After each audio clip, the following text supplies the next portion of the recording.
Ինչ է տեղի ունենում, սակայն, այն իրավիճակներում, երբ տեղի է ունեցել ընտանեկան բռնություն, կամ երբ անհայտ բացակայող է, օրինակ հայրը։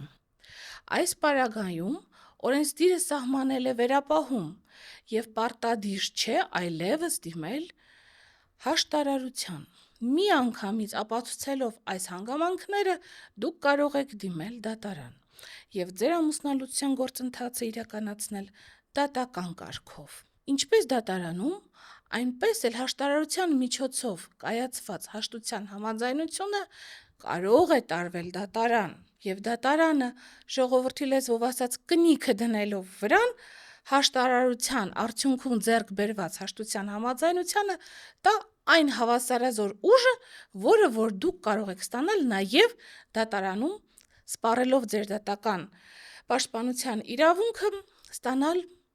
ամուսնալուծության ակտը։